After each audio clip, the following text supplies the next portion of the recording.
ಅಖಾಡ ರಂಗೇರಿದೆ, ಮಾತಿನ ಕದನ ಜೋರಾಗಿದೆ. ಬಿಜೆಪಿ ಮೇಲೆ ಮುಗಿಬೀಳೋದಕ್ಕೆ ಅಸ್ತ್ರ ಹುಡುಕ್ತಿದ್ದ ಕಾಂಗ್ರೆಸ್ಗೆ ಒಂದು ಬ್ರಹ್ಮಾಸ್ತ್ರ ಸಿಕ್ಕಿದೆ. ಕೊರೋನಾ ಹಗರಣದ ಮಧ್ಯಂತರ ವರದಿ ರಿವೀಲ್ ಆಗಿದ್ದು, ಯಡಿಯೂರಪ್ಪ ಮತ್ತು ಶ್ರೀರಾಮುಲು ವಿರುದ್ಧ ಪ್ರಾಸಿಕ್ಯೂಷನ್ಗೆ ಶಿಫಾರಸು ಮಾಡಲಾಗಿದೆ. ಇದನ್ನೇ ಮುಂದಿಟ್ಟು ಕೈಪಡೆ ವಾಗ್ದಾಳಿ ನಡೆಸ್ತಾ ಇದ್ರೆ, ನಾವು ಯಾವುದೇ ತನಿಖೆಗೆ ಜಗ್ಗಲ್ಲ ಬಗ್ಗಲ್ಲ ಅಂತ ಬಿಜೆಪಿ ತಿರುಗೇಟು ಕೊಟ್ಟಿದೆ. ಬೈ ಎಲೆಕ್ಷನ್ ಕ್ಲೈಮ್ಯಾಕ್ಸ್ ನಲ್ಲಿ ಕಾಂಗ್ರೆಸ್ಗೆ ಸಿಕ್ತ ಕೊರೋನಾ ಅಸ್ತ್ರ. ಪಿಪಿಇ ಕಿಟ್ ಖರೀದಿಯಲ್ಲಿ ಅವ್ಯವಹಾರವೆಂದ ಮಧ್ಯಂತರ ವರದಿ. ಬಿಎಸ್ವೈ ಶ್ರೀರಾಮುಲು ವಿರುದ್ಧ ಪ್ರಾಸಿಕ್ಯೂಷನ್ಗೆ ಬಾಣ ಬಿಡುತ್ತಾ ಕೈ.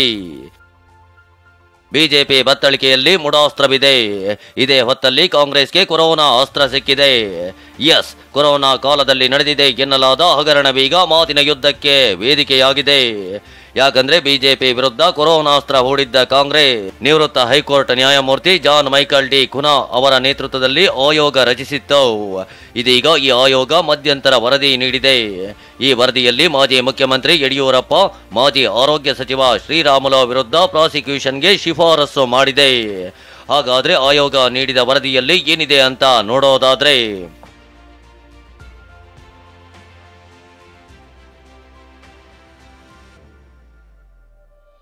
ಕೊರೋನಾ ಕಾಲದಲ್ಲಿ ಆಡಳಿತದಲ್ಲಿದ್ದ ಬಿಜೆಪಿ ಸರ್ಕಾರ ಸ್ಥಳೀಯ ಕಂಪನಿಗಳಿಂದ ಬರೀ 446 ರೂಪಾಯಿಗೆ ಪಿಪಿಇ ಕಿಟ್ ಖರೀದಿ ಮಾಡಿತ್ತು.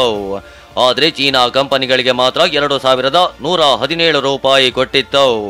ಎರಡೂ ಕಂಪನಿಗಳ ಪಿಪಿಇ ಕಿಟ್ ಕೂಡ ಒಂದೇ ಗುಣಮಟ್ಟದ್ದಾಗಿದೆ ಅಂತ ವರದಿಯಲ್ಲೇ ತಿಳಿಸಲಾಗಿದೆ. ಹೀಗಾಗಿ ಪಿಪಿಇ ಕಿಟ್ ಖರೀದಿ ವೇಳೆ ದರದಲ್ಲಿ ಭಾರಿ ವ್ಯತ್ಯಾಸ ಇದೆ ಅಂತ ಆರೋಪಿಸಲಾಗಿದೆ.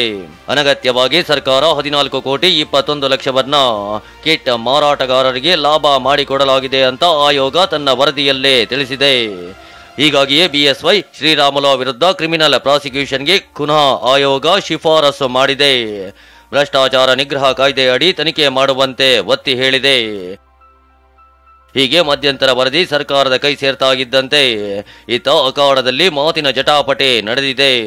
ವರದಿ ಕೈ ಸೇರಿದ ಮೇಲೆ ಕ್ಯಾಬಿನೆಟ್ನಲ್ಲಿ ಚರ್ಚಿಸಿ ತೀರ್ಮಾನ ತೆಗೆದುಕೊಳ್ಳುವುದಾಗಿ ಸಿಎಂ ಹೇಳಿದ್ದಾರೆ. ಕ್ಯಾಬಿನೆಟ್ ಕೊಡ್ಲಿ, ವರದಿ ಕೊಡ್ಲಿ, ಕ್ಯಾಬಿನೆಟ್ ಸಬ್ ಕಮಿಟಿ ವರದಿ ಕೊಟ್ಟ ಮೇಲೆ ವಿಲ್ ಟೇಕ್ ಎ ಡಿಸಿಷನ್.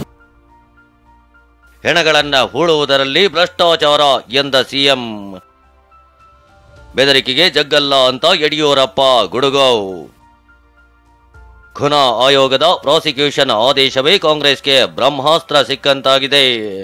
ಅದರಲ್ಲೂ ಸಿಎಂ ಸಿದ್ದರಾಮಯ್ಯ ಅಂತೂ ಯಡಿಯೂರಪ್ಪ ಅವರನ್ನ ಗುರಿಯಾಗಿಸಿ ಮಾತಿನ ಬಾಣಗಳನ್ನೇ ಹೂಡಿದ್ದಾರೆ. ಹೆಣಗಳನ್ನ ಹೂಳೋದ್ರಲ್ಲಿ ಬಿಜೆಪಿಯವರು ಭ್ರಷ್ಟಾಚಾರ ಮಾಡಿದ್ರು ಅಂತ ಗರಂ ಆದ್ರು. ಸಿಎಂ ಮಾತಿಗೆ ಬಿಎಸ್ವೈ ಜಗ್ಗಲ್ಲ ಬಗ್ಗಲ್ಲ ಅಂತ ಗುಡುಗಿದ್ದಾರೆ. ಕೊರೋನಾ ಟೈಮ್ನಲ್ಲಿ ಔಷಧಿಗಳ ಪರ್ಚೇಸ್ನಲ್ಲಿ, ಇಕ್ವಿಪ್ಮೆಂಟ್ಗಳ ಪರ್ಚೇಸ್ನಲ್ಲಿ ಸಾವಿರಾರು ಕೋಟಿ ರೂಪಾಯಿಗಳನ್ನ ಮಾಡಿದ್ರು, ಕೊಳ್ಳೆ ಹೊಡೆದ್ರು ಅಂತೇಳಿ. ಎಲ್ಲಿವರೆಗೆ ಭ್ರಷ್ಟಾಚಾರ ಮಾಡಿದ್ರು ಅವರು ಅಂತಂದ್ರೆ, ಎಣೆಗಳನ್ನ ಊಳದ್ರಲ್ಲೂ ಕೂಡ ಭ್ರಷ್ಟಾಚಾರವನ್ನು ಮಾಡಿದ್ರು. ಈ ಬೆದರಿಕೆಗೆ ಯಡಿಯೂರಪ್ಪ ಯಾರನ್ನು ಬಗ್ಗಲ್ಲ ಜಗ್ಗಲ್ಲ. ಹಳೆಯದನ್ನ ಪ್ರಾಮಾಣಿಕವಾಗಿ ನಾವು ಮಾಡೋದನ್ನ ಕೆದಕುವಂತ ಪ್ರಯತ್ನ ಬೇರೆ ದಾರಿ ಇಲ್ದೇನೆ ಸಿದ್ದರಾಮಯ್ಯನವರು ಮಾಡೋಕೆ ಹೊರಟಿದ್ದಾರೆ. ಪಿಪಿಇ ಕಿಟ್ನಲ್ಲಿ ಲೂಟಿ ಎಂದ ಸಿಎಂ, ದೇವರು ಮೆಚ್ಚಲ್ಲ ಎಂದ ರಾಮುಲು.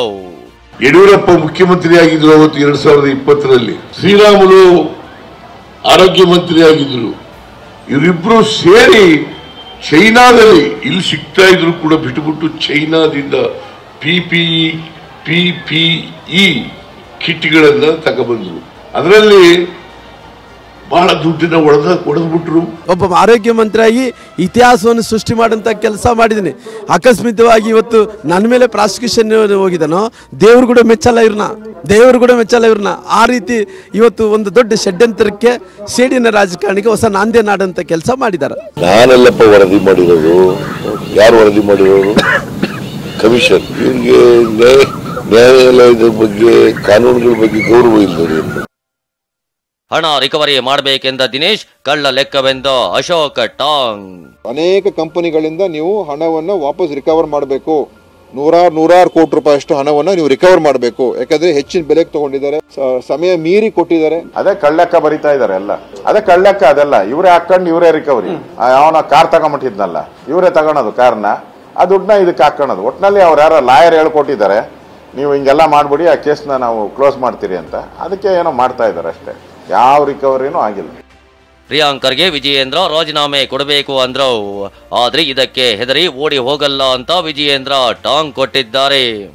ರಾಜ್ಯದಲ್ಲಿ PPE ಕಿಟ್ಸ್ ಇದ್ದಾಗ ದುಬಾರಿ ರೇಟ್ನಲ್ಲಿ ಸುಮಾರು 3 ಲಕ್ಷ PPE ಕಿಟ್ಸ್ ಅನ್ನ ಚೈನಾದಿಂದ ತರಿಸುವಂತೆ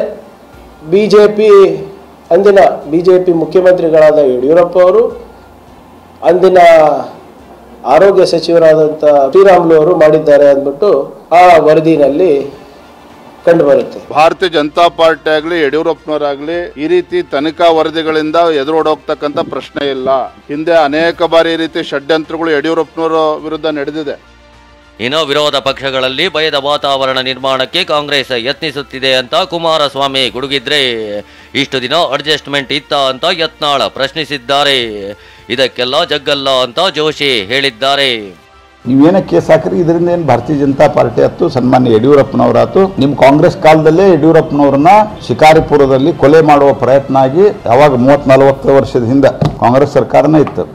ಅದೆಲ್ಲ ಎದುರಿಸಿ ಯಡಿಯೂರಪ್ಪನವರು ರಾಜ್ಯ ಕಂಡಂಥ ಒಬ್ಬ ಅತ್ಯಂತ ಜನಾನುರಾಗಿ ನಾಯಕರಾಗಿ ಹೊರಹೊಮ್ಮಿದ್ದಾರೆ. ನಿಮ್ಮ ಯಾವುದೂ ಬೆದರಿಕೆಗಳಿಗೆ ನಾವು ಬಗ್ಗೋದಿಲ್ಲ. ವಿರೋಧ ಪಕ್ಷಗಳನ್ನ ಎಲ್ಲ ಒಂದ್ ಕಡೆ ಭಯದ ವಾತಾವರಣ ಉಂಟು ಮಾಡ್ತೀವಿ ಅಂತ ತಿಳ್ಕೊಂಡ್ರೆ ಸಾಧ್ಯ ಇಲ್ಲ. ಮತ್ತೆ ಇಟ್ಟು ದಿವಸ ಯಾಕೆ ಸಿದ್ದರಾಮಯ್ಯ ಸುಮ್ ಕೂತಿದ್ರು? ಅಡ್ಜಸ್ಟ್ಮೆಂಟ್ ಇತ್ತ, ಈಗ ಯಾಕೆ ಅದನ್ನ ತೆಗೆದಾರೆ? ಇಟ್ಟು ದಿವಸ ಅವ್ರದ್ದು ಅಡ್ಜಸ್ಟ್ಮೆಂಟ್, ಇವ್ರ ಅಡ್ಜಸ್ಟ್ಮೆಂಟ್, ಅವ್ರು ಕೊಟ್ಟ ಭಿಕ್ಷೆಯಲ್ಲಿ MLA ಅಂತ ನಾವು ಆಗಿಲ್ಲ. ನಾವು ಮೊದಲೇ ಕೂತ್ ಬಂದೀವಿ, ತನಿಖೆ ಆಗ್ಬೇಕು. ಯಾರು ಯಡಿಯೂರಪ್ಪ ಆದ್ರೂ ಒಳಗೆ ಹೋಗ್ಬೇಕು, ಬಸವನಗೌಡ ಪಳ್ಳಿ ಯತ್ನಾಳಿದ್ರು ಹೋಗ್ಬೇಕು.